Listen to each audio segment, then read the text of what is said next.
ये राम से जुड़ा स्थान है और राम का महाप्रयाण यहाँ पर हुआ है। इसमें ये एकदम यह है कि जो यहाँ पर आता है अपनी श्रद्धा भक्ति से जो मांगता है इस मंदिर में उसको मिलता है।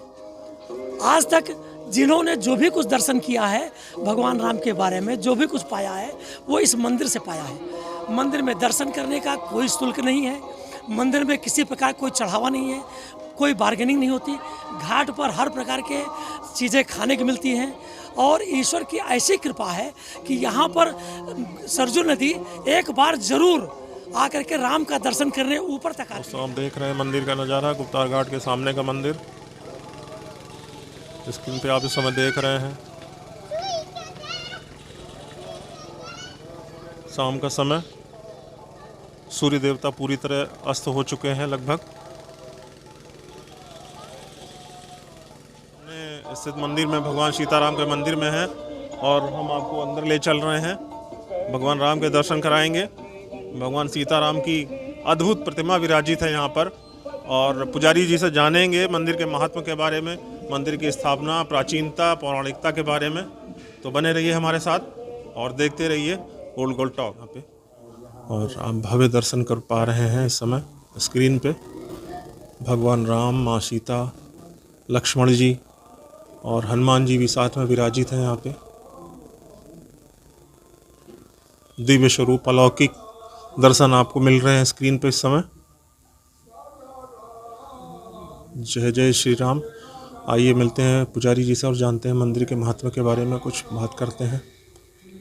अलौकिक दर्शन का आनंद ले रहे हैं आप लोग, बने रहिए हमारे साथ। राम गुरु जी, सबसे पहले तो आपका परिचय, थोड़ा सा संक्षिप्त परिचय। मेरा नाम शिव प्रसाद तिवारी है। मैं यही मंदिर में सेवा करते हैं। तो कब से जुड़े हुए हैं मंदिर से आप? जब से जानने लायक हुए। अच्छा, कुछ मंदिर के बारे में, भगवान के बारे में। वैसे तो सर्वविदित है, भगवान राम का प्रताप तो पूरी दुनिया में है, लेकिन फिर भी इस मंदिर के प्राचीनता के बारे में, इतिहास के बारे में यार। इतिहास में भगवान श्री रामचंद्र जी का जब पृथ्वी पर उनकी लीला समाप्त होने को हुई तो उनकी प्रेरणा से ब्रह्मा ने यमराज को प्रेरित किया। यमराज भगवान राम के पास पधारे। उन्होंने कहा, प्रभु हम आपसे कुछ वार्ता करना चाहते हैं, लेकिन हमारी आपकी बात को ना कोई सुने और ना ही देखे। जो सुन लेगा, देख लेगा तो आप प्राणदंड देंगे। राम जी ने स्वीकार कर लिया। वार्ता के लिए बैठे, लक्ष्मण को पहरे पर किया। यमराज अपने मूल स्वरूप में बैठे। उन्होंने कहा, प्रभु जब प्रथम सृष्टि सर्जन किया था तो आपने मुझे बनाया और मुझे जो दायित्व दिया गया है और आपने अपना समय जो त्रेता युग का निश्चित किया वो पूर्ण हो चुका है। अब धाम पधारे। उसी बीच दुर्वासा ऋषि द्वार पे पधारे।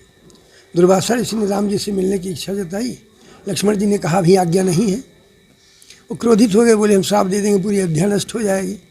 अयोध्या सुरक्षित रहे इसके लिए लक्ष्मण जी ने सोचा कि मैं अकेला मारा जाऊंगा। प्रतिज्ञा जान रहे थे। वो वार्ता कक्ष में चले गए और जैसे गए यमराज ने कह दिया कि आपके भाई आ गए। यमराज अंतर्ध्यान हो गए। राम जी ने पूछा लक्ष्मण से किस कारण आना हुआ, क्योंकि प्रतिज्ञा तीनों जान रहे थे। उन्होंने कहा, प्रभु दुर्वासा ऋषि द्वार पे आपसे तुरंत मिलना चाह रहे हैं। राम जी की आज्ञा हुई, भेजिए। जब भेजने गए दुर्वासा भी चले गए। लक्ष्मण जी को प्रवेश कराना था, दोनों का काम हो गया। अब राम जी के सामने समस्या, बाहर निकलते हैं तो भाई को मारना है। गोत्रवध का पाप नहीं करना चाहिए। तब भी नहीं होता था, अब तो होता है, होना नहीं चाहिए। भगवान ने ये बात अपने गुरुदेव को बताई। गुरुदेव जी हनुमान जी सहित सबने निर्णय दिया सभा के बाद कि लक्ष्मण का परित्याग कर दीजिए, वो मृत्युदंड के ही बराबर है। राम जी ने वही किया। बाहर निकले, प्रणाम के आशीर्वाद नहीं दिए, कहा लक्ष्मण मैं तुम्हारा परित्याग करता हूँ। लक्ष्मण जी उसी समय चले गए सरजू तट अयोध्या में। शेषावतारी थे, अपने मूल स्वरूप में पधार गए। जो लक्ष्मण घाट के नाम से अयोध्या में जाना जाता है। पेट्रोल नहीं, वो वहाँ वाटर पंप लगा हुआ है। वाटर पंप के पश्चिम लक्ष्मण घाट के नाम से जी। लक्ष्मण घाट, लक्ष्मण टीला या लक्ष्मण घाट? लक्ष्मण घाट। राम जी ने बाद में सब अपने जाने की घोषणा की। भरत शत्रुघ्न सभी तैयार हुए कि हम, आप नहीं रहे तो हम भी नहीं रहे। भगवान के साथ सब लोग तैयार हुए। उनके साथ अयोध्या की समस्त प्रजा तैयार हुई। समस्त प्रजा, नर नारी पशु पक्षी जो भी थे भगवान से संबंधित, यहाँ तक कि अदृश्य आत्माएँ तक भी भगवान के साथ पधारी। भगवान ने राजधर्म का त्याग किया, सब कुछ छोड़ दिया, खाली हाथ हो गए, नंगे पैर हो गए। सफ़ेद वस्त्र का वर्णन आया, सफ़ेद रेशमी वस्त्र धारण किए और भगवान अयोध्या से पश्चिम उत्तर वाहिनी सरजू तट पर पधारी। उनके साथ समस्त प्रजा पधारी। भगवान ने यहाँ शरीर सबको भेजा।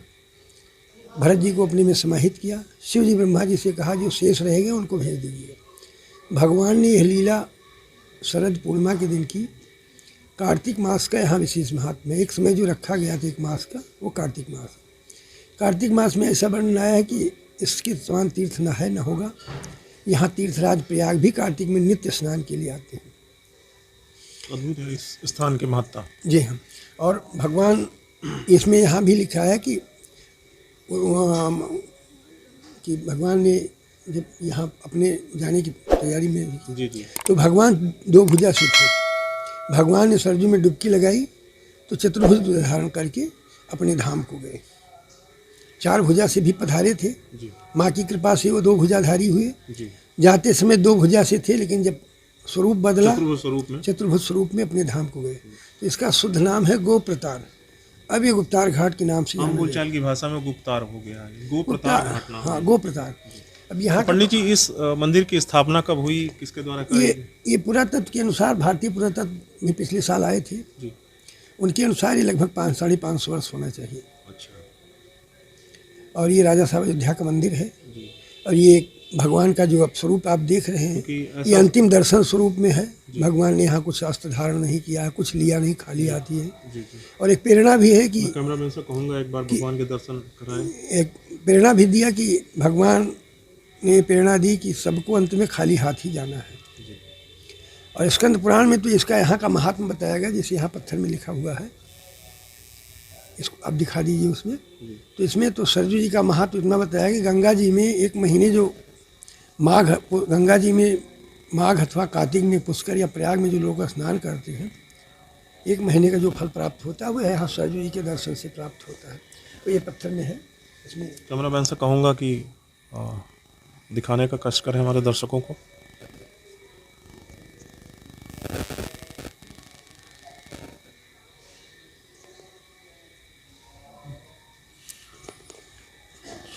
तो पंडित जी, गुप्तार का मतलब यह कि जो गया वो तर गया, फिर कभी पृथ्वी पर नहीं आया। और बाकी लोग जो स्वर्ग भी जाते हैं, एक अवधि पूरी होने के बाद उनको तो फिर आना पड़ता, भ्रमण करना पड़ता। लेकिन भगवान के साथ जो गया वो सब गोप्तार तर गए।